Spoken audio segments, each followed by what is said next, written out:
with the application than with the relation, and with the end of the writer than with the life of the person written of. There is in this story abundance of delightful incidents, and all of them usefully applied. There is an agreeable turn artfully given them in the relating that naturally instructs the reader either one way or other. The first part of her lewd life with the young gentleman at Colchester has so many happy turns given it to expose the crime and warn all those whose circumstances are adapted to it of the ruinous end of such things, and the foolish, thoughtless, and abhorred conduct of both the parties, that it abundantly atones for all the lively description she gives of her folly and wickedness. The repentance of her lover at the bath, and how brought by the just alarm of his fit of sickness to abandon her, the just caution given there against even the lawful intimacies of the dearest friends, and how unable they are to preserve the most solemn resolutions of virtue without divine assistance, these are parts which, to a just discernment, will appear to have more real beauty in them all the amorous chain of story which introduces it. In a word, as the whole relation is carefully garbled of all the levity and looseness that was in it, so it all applied, and with the utmost care, to virtuous and religious uses. None can, without being guilty of manifest injustice, cast any reproach upon it, or upon our design in publishing it.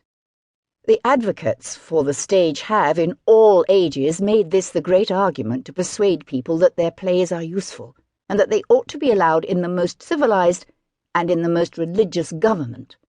namely, that they are applied to virtuous purposes, and that by the most lively representations they fail not to recommend virtue and generous principles, and to discourage and expose all sorts of vice and corruption of manners. And were it true that they did so, and that they constantly adhered to that rule, as the test of their acting in the theatre, much might be said in their favour. Throughout the infinite variety of this book, this fundamental is most strictly adhered to. There is not a wicked action in any part of it, but is first and last rendered unhappy and unfortunate. There is not a superlative villain brought upon the stage, but either he is brought to an unhappy end, or brought to be a penitent. There is not an ill thing mentioned, but it is condemned, even in the relation, nor a virtuous, just thing, but it carries its praise along with it. What can more exactly answer the rule laid down to recommend even those representations of things which have so many other just objections lying against them? Namely, of example, of bad company, obscene language, and the like. Upon this foundation, this book is recommended to the reader as a work from every part of which something may be learned, and some just and religious inference is drawn, by which the reader will have something of instruction if he pleases to make use of it. All the exploits of this lady of fame in her depredations upon mankind stand as so many warnings to honest people to beware of 'em, intimating to 'em by what methods innocent people are drawn in, plundered, and robbed, and by consequence how to avoid them. Her robbing a little innocent child, dressed fine by the vanity of the mother, to go to the dancing school, is a good memento to such people hereafter, as is likewise her picking the gold watch from the young lady's side in the park.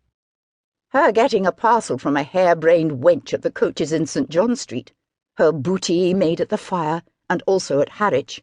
all gives us excellent warnings in such cases to be more present to ourselves in sudden surprises of every sort.